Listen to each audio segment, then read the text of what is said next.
It's me again, Coach Lani. So, for today's vlog po, tuturuan ko po kayo sa isang online strategies na ginagawa po namin kung bakit po kami nakakapagpasali nang hindi po kami nag-i-invite. So, ang pag-usapan po natin is Facebook marketing, okay po, or online strategy po namin ng Team Achievers po na natutunan ko po sa aking upline na si Mars Crystal Nasilia. Okay, so, ito po ituturo ko po sa inyo ay hindi po gawa-gawa lang, kundi ito po talaga yung ginagawa namin kung bakit lumaki yung team.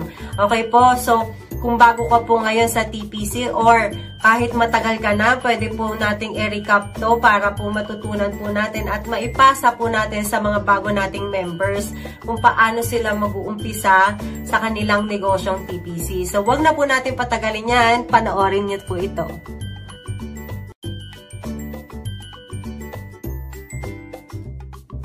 So, Facebook marketing po, how to attract people, okay po, to join your business in TPC. So, wag na po natin patagalin. Siyempre, number 1 po is kailangan nyo pong palitan or change your profile picture and cover photos na related po sa ating negosyo. So, ako po, nung nag-start po ako sa TPC, so gusto ko pong i-share sa inyo yung aking kwento. Start po ako sa TPC, ang aking pong profile picture ay hindi ko po kagad pinalitan. Bakit? Nahihiya po kasi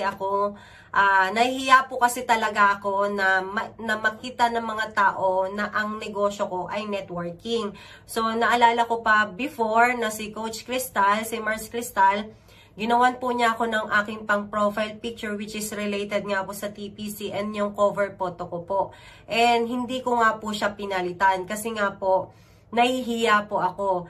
Pero ganun po pala yun. Dapat po hindi po tayo mahiya sa negosyong meron tayo. Okay? Lalo na po kung legal. Sabi nga po nila, ang negosyong kinakahiya, hindi pinagpapala. So, that time, nung tinanong ko yung upline ko, si Marcy Kay, kung paano siya bakit siya kumikita ng malaki, paano siya kumita ng malaki. So, yun ang sinabi niya sa akin na kailangan palitan ko yung profile picture ko na related sa TPC and yung cover photo. So, noong time po na yon hindi na po ako nahiya kasi ang thinking ko na po that time is kailangan, wala pong mapapala ang pagiging mahiyain. Okay? So, hindi po yun makakapagbayad ng bills namin. Hindi po mapapauwi yung asawa ko sa abroad kung hindi ko po gagawin yon. So, kinapalan ko po yung mukha ko, pinalitan ko na po yung profile picture ko, pinalitan ko yung cover photo ko na related sa TPC, and I am proud na networker na po ako. So, kahit tanungin po nila ako, kahit ano po yung marinig ko sa ibang tao, okay lang po yun. Kasi, ang mindset ko po is kailangan ko pong maitawid yung hirap namin ng pamilya ko, or kailangan ko pong mapauwi din yung asawa ko galing abroad. And gusto kong maranasan ng mga anak ko kung ano yung nararanasan ng upline ko na magaan yung buhay at maalwan. So, yon. Kaya, nung time na yon pinalitan ko po yung profile picture ko, cover photo ko, and kapag po kasi na hindi natin kinakaya ang ating negosyo at proud tayo sa negosyong meron tayo, yung blessings talaga nag-overflow. So, yun, number 1 po, kailangan palitan po natin yung profile picture natin. Marami po yan sa TPC. Kung gusto nyo po ng mga, tawag dito, ng mga pictures na i-edit nyo na lang po yung picture ninyo, download lang po kayo ng PixArt, okay? PixArt, and then yung thumbnail po ng picture, marami po sa mga TPC. Pwede nyo pong kuhain yon, then palitan nyo na lang po ng picture ninyo. And also ng name, okay? Sa cover photo naman po, napakadami ding magaganda dyan, okay po? Napakamadami ding magagandang pang cover photo. So, tingin lang po tayo sa mga co-coaches natin. Pwede po natin kopyahin yon and ilagay po natin sa ating Facebook profile. So, number 2, make your Facebook public po. So, yan po, dahil napakadami na pong online marketers ngayon at tayo nga po ay isa na nga po doon na mga online business. Okay, kailangan po nating i-public ang ating mga Facebook. Kung naka-private ka po ngayon, mas kukunti po yung ma-attach mo or matatap mo ng mga clients unlike kapag naka-public po tayo. Okay po? So, the greater the the viewers, the more chance na income na makukuha natin. Okay po? The more chance to attract and invite people sa ating negosyo. Sabi nga po, the greater the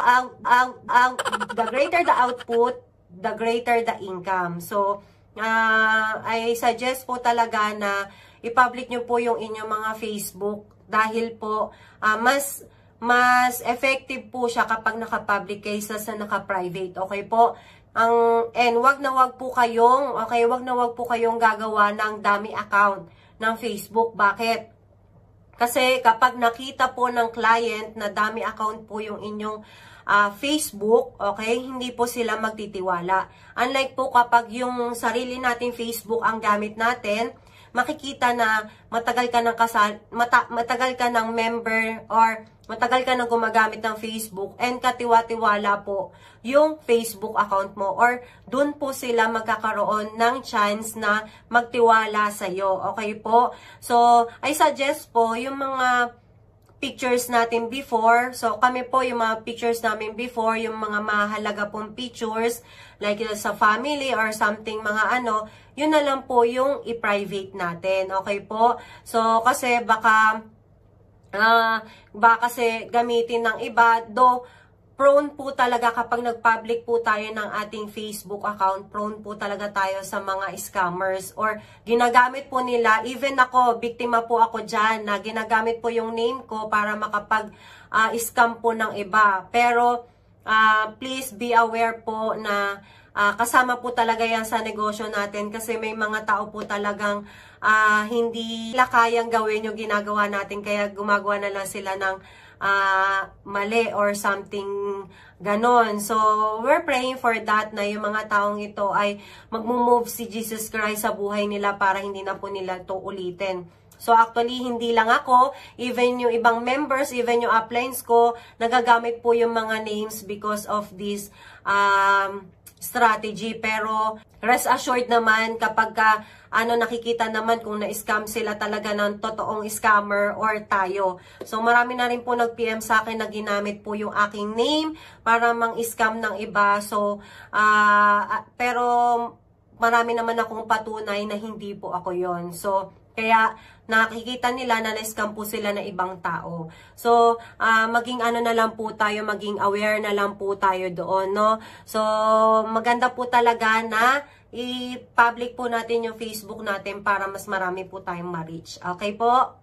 So, number 3 po, okay, avoid negative words na ipopost po ninyo sa FB or yung mga hindi po maganda sa paningin or pag nabasa po is manenegative po yung magbabasa.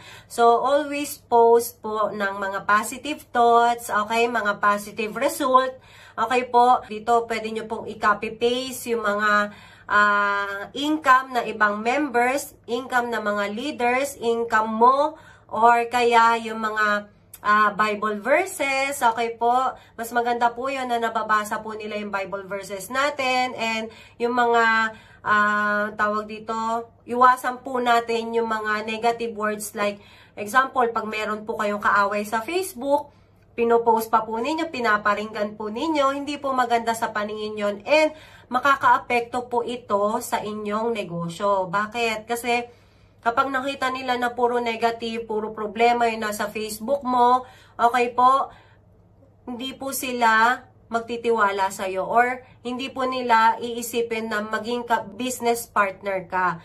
Okay po? So, lagi po nating ipopost yung mga positive, okay po. So, like me, laging Bible verses, yung mga binabasa ko sa Bible. So, ito po, 'di ba?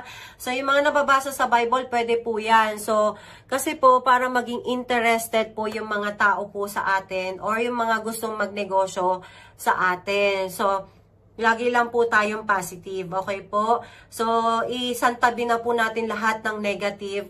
And maganda rin po kasi ito, i-attract po natin yung positive thoughts na yan. So, the more grateful we are, okay po, the more blessings will come.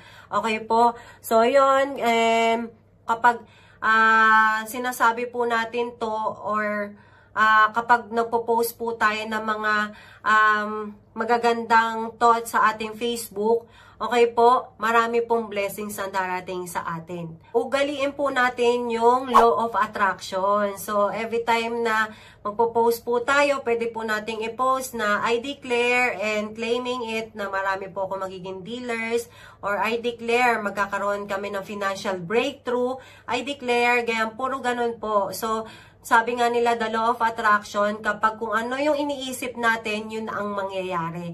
So, kapag puro negative ang iniisip natin at pinopost natin, puro negative din yung mangyayari sa buhay natin. So, yun. So, avoid unnecessary post po, mga negative. Yun po yung tips number 3 natin, okay po? So, tips number 4 na po tayo, okay? Copy our post or mga post po ng mga ating uplines or ating mga ka-cross line sa TPC or mga ka-members po natin, okay, to inspire others and attract more business partners. Okay po? So, wala pong kahirap-hirap pagka nag-aaral po tayo. Nung nag-aaral po tayo, the more na nangungopia po tayo, dun po tayo babagsak. Okay po? Pero dito sa TPC, the more na nangungopia ka, doon tataas ang income mo. So, talagang walang kahirap-hirap, 'di ba? So, pupunta ka lang sa mga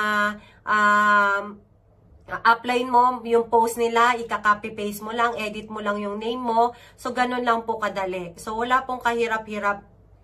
Copy-paste lang po talaga. The more na magaling kang kumopya dito, the more na magiging magaling ka at tataas at kikita ka ng malaki sa TPC. Post something po na may inspire po yung team or may inspire po yung mga kabasa nito, okay? Yung mga caption na makukuha natin sa mga uplines natin, sa mga ka-crossline, okay po? So, yung iba po kasi nating mga client or yung mga friends natin sa FB, mga nagmamasid lang po yan, okay po? Tinitingnan po nila kung maganda po yung negosyo po ninyo. So, the more na consistent po kayo sa posting, the more na consistent na positive posting po kayo, okay, may nakikita na may chumicheke, may nakikita na may katas TPC, the more chance na gusto na po nila sumali sa TPC. So, wag po kayo mag-alala yung mga hindi po ninyo mapasali ngayon kapag may resulta na po kayo, okay? Kapag may resulta na po kayo, sila na po yung lalapit.